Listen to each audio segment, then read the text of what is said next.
Bom dia, turma! Tudo bem com vocês? Sejam todos bem-vindos para esta aula e hoje, nesta manhã de terça-feira, dia 29 de setembro, nesse primeiro momento iremos trabalhar com a disciplina de História, onde nosso estudo partirá do capítulo 1 do caderno 4, ok? Já concluímos o caderno 3, a disciplina de História, né? Isso, onde fizemos aí os estudos de cada um dos capítulos e fizemos também atividades avaliativas. E hoje vamos começar nosso estudo da disciplina de História com o caderno 4, ok? Temos aí no caderno 4, capítulo 1, intitulado A Sociedade do Brasil Imperial, tá? Já estudamos sobre o Brasil colonial e agora iremos estudar, conhecer como era o Brasil imperial. Temos aqui na introdução do nosso material um texto, isso mesmo, vocês irão estar fazendo a leitura desse texto, onde nesse texto vai falando sobre uma dança bastante conhecida, certo? Principalmente na nossa região, na região Nordeste. Então, você irá conhecer mais um pouco a origem desta dança, dessa cultura, e em seguida responder esses 4 questionamentos aí da página 3, tá bom? Vamos lá. Começando o nosso primeiro tópico, que se encontra na página 4, intitulado Mudanças na Política. Olha só, por mais de 300 anos, o Brasil ele foi uma colônia de Portugal, né? Ou seja, era comandado pelo rei português e também por seus representantes.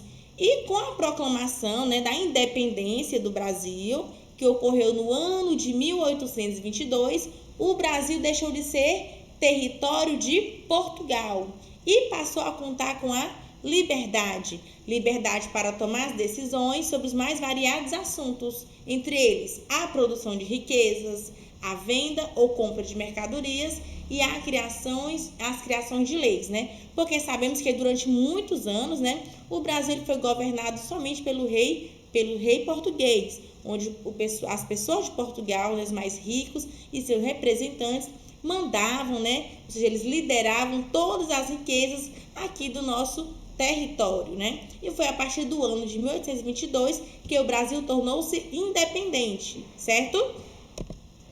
Bom, a forma de governo escolhida foi a monarquia, isso no período imperial, né? Isso, ou seja, a monarquia era um tipo de governo, né? Isso, onde tinha aí como governador um imperador, né? Isso, o país era governado por um imperador. No século XIX, o Brasil teve 2 imperadores, certo? Vamos já conhecer sobre quem foram esses imperadores. A época que cada imperador governou também foi chamada de reinado, ou período imperial ou reinado, certo?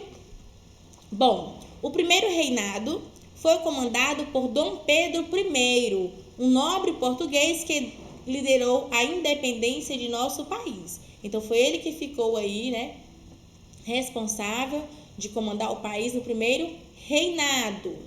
Já no segundo reinado, foi comandado pelo filho de Pedro I, certo? Pedro de Alcântara ou Dom Pedro II. Na monarquia, o poder era hereditário. Ou seja, como assim, tia Jéssica? Hereditário. Passava-se de pai para filho. Os cargos eram passados de pai para filho. O governante, né, só saía do poder em 3 casos. Primeiro, se ele morresse, né, aí outra pessoa iria substituir. Segundo, se ele abdicar ou for deposto, ou seja, se ele desistir, né, e se ele renunciar, abandonar o poder. E terceiro, se ele fosse retirado à força, certo? Então, esses são os 3 motivos pelos quais os governantes podiam sair do poder, ok? Mudanças na sociedade. Então, desde que o Brasil era Brasil imperial até os dias atuais, muita coisa mudou, né? Pois estamos aí constantemente passando por mudanças, evoluindo, e isso é muito bom. A sociedade brasileira de hoje em dia não é a mesma que existia durante o século XIX, na época da monarquia. Tudo era diferente, as paisagens, né, isso, como as pessoas se vestiam, como elas se comportavam. Então, tudo isso mudou. Da mesma forma, a sociedade do Brasil imperial não era a mesma do período colonial. Então, cada período teve suas próprias características. As mudanças que acontecem no governo e na política também afetam e transformam as relações sociais e a cultura. Então, tudo isso está o quê? Interligados, não é isso? As relações sociais e a cultura. E vão mudando aí de acordo com o tempo, não é isso? E também com o tipo de governo que estava ali liderando naquele período. Bom, falando aqui mais uma vez, né, de um dos povos que contribuíram bastante, né, com as riquezas do povo brasileiro, com a cultura e a diversidade, os povos indígenas. Bom, no século XIX, os povos nativos, os povos indígenas, eles viveram situação ambígua. Como assim, tia?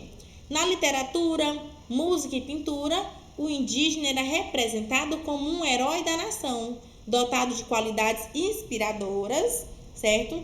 São exemplos dessa visão idealizada: o poema Juca Pirama, de Gonçalves Dias, e o romance O Guarani, do escritor José de Alencar. Quem tiver uma curiosidadezinha pode estar pesquisando, tá bom? E lendo um pouquinho sobre esses romances, sobre essas histórias aí desses autores brasileiros.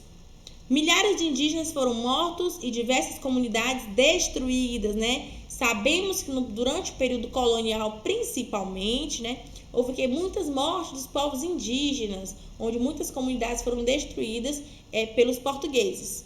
No período colonial, os indígenas que sobreviveram, eles habitavam regiões afastadas dos maiores centros urbanos, porque sabemos, né, que os indígenas estão intimamente ligados à natureza. Então, eles habitavam lugares afastados da cidade. Grandes fazendeiros. Vamos lá. Quando o Brasil se tornou um país independente, os grandes fazendeiros de origem europeia, eles continuaram sendo a camada social mais influente, né? Aqueles que tinham mais poder, mais dinheiro. Era eles que escolhiam os políticos que faziam parte do primeiro e segundo reinado. Então, quem fazia a escolha dos políticos era quem? Os grandes fazendeiros de origem europeia. A partir de 1850, esses donos de terra começaram a morar nos centros urbanos do Império, como, por exemplo, nas cidades do Rio de Janeiro, Recife, Salvador, São Paulo, entre outros. Eram nas cidades que os fazendeiros negociavam o algodão, fumo, a carne, o couro. Estes eram produzidos na zona rural, mas era o quê? Negociado na cidade, né? Entre os grandes fazendeiros e compradores desses produtos. Africanos e afro-brasileiros. Vamos lá, este tópico se encontra na página 7. Bom, a população negra, mestiça, escravizadas ou livres, ela compunha a maior parte da sociedade brasileira do Brasil imperial. Os africanos e afro-brasileiros escravizados, eles faziam parte dos serviços braçais do Brasil daquele período, certo? Eles ficavam responsáveis por toda a atividade, né, braçal, que requer força. Nessa época, praticamente todas as pessoas que tinham dinheiro, elas compravam escravos e eles trabalhavam muitas horas por dia.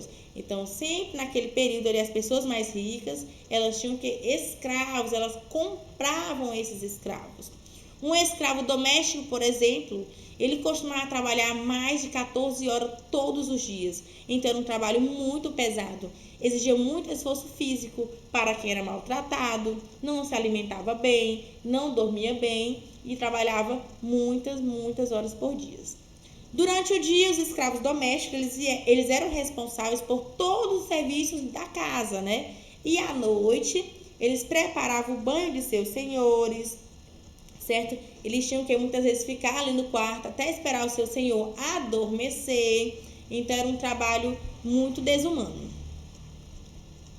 Entre a população negra que vivia no Brasil no século XIX, havia aqueles que viviam livres, não é isso? Essa parte da população ela tinha conseguido a liberdade. Como é chamada essa liberdade? Ela é conseguida por meio da alforria, isso mesmo. Já no fim do segundo reinado, por meio de leis que garantiram isso. Então, foi através de muitas lutas, muitas reivindicações, que os escravizados, né, naquela época, eles conseguiram a alforria, a sua liberdade. As pessoas livres, elas formaram grandes grupos de trabalhadores que podiam prestar serviço em troca de um salário ou trabalhavam por conta própria. Olha só, as coisas começaram a mudar, né? Então, aquelas pessoas que conseguiam a sua alforria, eram os que elas trabalhavam, né? Em troca de um salário, coisa que até um tempo antes disso acontecer, não era permitido, não acontecia ele ser remunerado pelo trabalho. E a partir de 1870, o trabalho escravo começou a ganhar cada vez mais críticos, isso mesmo. Muitas pessoas passaram a criticar essa forma de trabalho, né? Esse tráfico de escravos. E para muitos, a escravidão estava atrapalhando o crescimento econômico também. Então, foi uma das formas que vieram, né, a grande quantidade de reivindicações com o intuito de acabar aí com a escravidão. E foi no ano e no dia 13 de maio de 1888, né, foi assinada a lei que iria abolir, ou seja, acabar com a escravidão no Brasil. Essa lei ela é chamada de Lei Áurea. Foi a lei, né, isso, onde veio aí a abolição da escravatura no dia 13 de maio do ano de 1888. Bom, imigrantes europeus. Olha só, com o fim da escravidão, né, houve-se a necessidade de trazer mais mão de obras para o Brasil. Então, daí começou-se a receber no Brasil, né, vários imigrantes europeus. Isso no século XIX. Muitos países começaram a consumir café e comprá-lo do Brasil. Por esse motivo, lavouras cafeeiras, que era onde era produzido café, foram criadas, principalmente no sul do Brasil. Os cafezais eram cultivados em fazendas próximas ao Rio de Janeiro, na época a capital do país. Com o passar dos anos, as fazendas de café foram se expandindo ao longo do interior do Brasil, onde mostra aqui neste mapa da página 9. Temos aí a rota da expansão do café brasileiro no século XIX, certo? Passou aí a integrar, né, o interior do Brasil, regiões como Ribeirão Preto, Minas Gerais e a província também de São Paulo. Por volta de 1850, tornou-se cada vez mais difícil e caro conseguir escravos, né, devido aí à lei que foi estabelecida. Percebendo que o comércio de escravos estava se tornando caro, os donos de fazendas resolveram investir em outro tipo de trabalhador. Que trabalhadores eram esses? Para trabalhar nas lavouras de café, o imigrante europeu, isso mesmo. Esses trabalhadores que vieram para o Brasil, eles recebiam um salário em troca do serviço prestado. Por isso era chamado de assalariados, né? Porque eles recebiam remuneração pelo seu trabalho.